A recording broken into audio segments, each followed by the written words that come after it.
In times of war and peace, permanent tributes like the Ontario Veterans Memorial here at Queen's Park are sobering reminders of the thousands who have paid the ultimate price in conflicts through the generations. CPAC visits Jarvis Collegiate Institute, Toronto's oldest high school, and explores how they've honored the memories of former students and staff who served and died during World War I.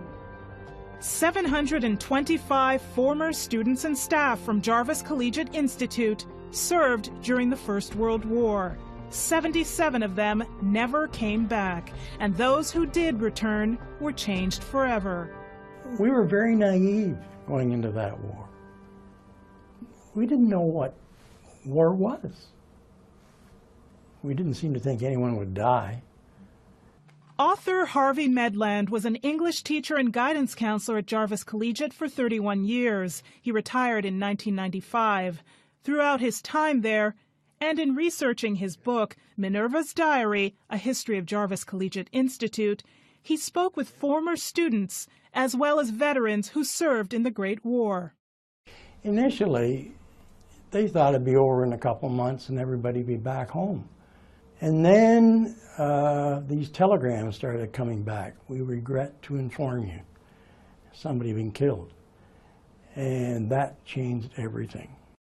A mere month into the conflict, the harsh reality of the war started to sink in. It was a shock to the system, and it was a new reality. And that was it. The innocence was gone. Greg McKinnon, archivist with the Toronto District School Board, notes why many enlisted in the first place. There was a real sense of coming to the aid of Great Britain. Most of the student population and the staff working here during the time of the First World War were of British descent and felt a close affiliation to Great Britain. As the war progressed, this close-knit high school community rallied to contribute to the war effort. They were trying their best to raise funds in order to support the soldiers overseas and the members of the community.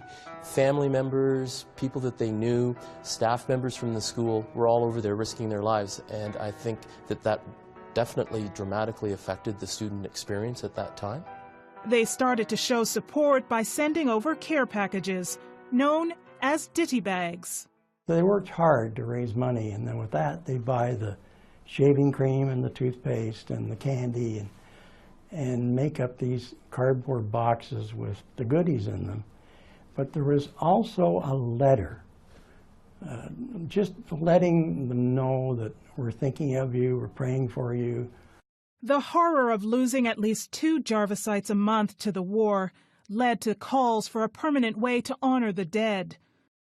Well, there were a number of different initiatives throughout the war. There were victory bond sales, there were culinary bazaars, there were all sorts of different dramatic presentations and dances held raising money.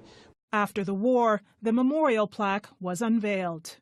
The first part of the war memorial consists of the memorial plaque, which honors the 73 names of the fallen from World War I. It was learned after the plaque was made and dedicated in 1921 that in fact a total of 77 had died. The second part is the Chalice of Undying light, which is illuminated below that memorial panel in the rotunda. Along with the chalice, 2 panels commemorating those who came back from the battlefields were unveiled in 1928. And then the fourth part of the war memorial are the 2 panels inside the auditorium flanking the stage, Patriotism and Sacrifice. Painted by Canadian artist George A. Reed, these 2 key murals, titled Patriotism and Sacrifice, were part of a series of 11 dedicated in 1929. They highlight the Jarvis Collegiate experience during World War I. The TDSB feels it's important to remember this part of Toronto's history because of the sacrifices that the students and staff made for the country and the war effort in general. Reporting from Toronto, Ontario, I'm Heather Seaman.